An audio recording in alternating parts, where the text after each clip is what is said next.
Hello Bangladesh, আসসালামু আলাইকুম। High কৃষি ভাইরা। কৃষিকাজ মানে কৃষিকাজ বলতে কঠিনও না, আবার সহজও না। তো কৃষিকাজ করতে পারলে ভালো। আর কারো যদি শারীরিক দিক দিয়ে কষ্টকর হয়ে থাকে তাহলে তার জন্য না।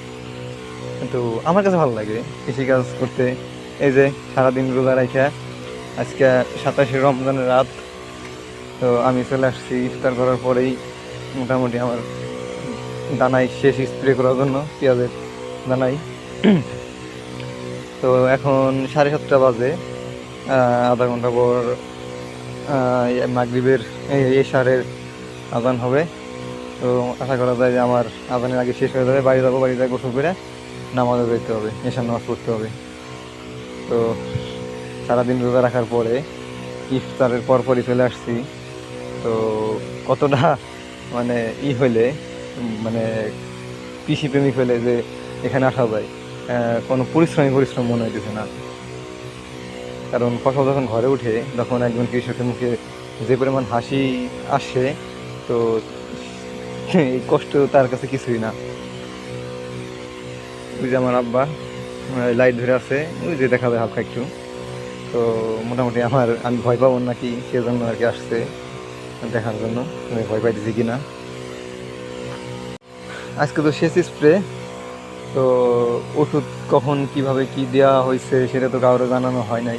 তো ইনশাল্লাহ সামনে বার যদি আল্লাহ করতে দেয় তাহলে ইনশাল্লাহ একবার A to Z কখন কোন স্প্রে কোন সময় কি দিতে হয় তো সবার সাথে শেয়ার করব। কারণ এবার আমি শেয়ার করি না এই একই কারণে, কেননা আমি ফার্স্ট টাইম। আমি যদি এখন সবাই শেয়ার করি, আমি যদি পরবর্তীতে আমার যদি ফসল ভালো না হয় তাহলে পরে তো ঝামেলা। এই জন্য এবার করলাম, একটু অভিজ্ঞতা হইলো। সামনের বার থেকে ইনশাল্লাহ চেষ্টা করব কখন কোন স্প্রে কীভাবে দিতে হয় তো সবার মাঝে তুলে ধরার জন্য, যাতে আপনারাও আপনারাও সুবিধা হয় যে কেউ যদি শুরু করতে চায় কৃষিকাজ তাদের জন্য।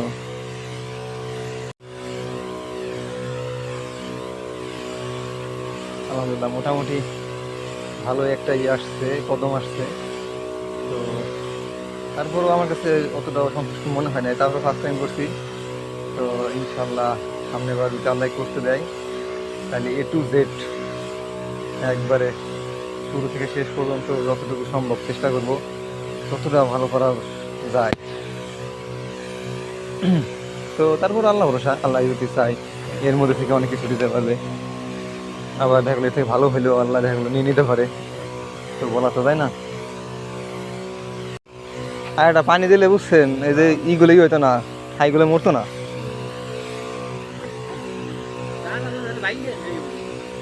ওই তো ওই যে পানি দিয়ে তারিখের পানি দিলেন তো কইলাম শুনলেন না।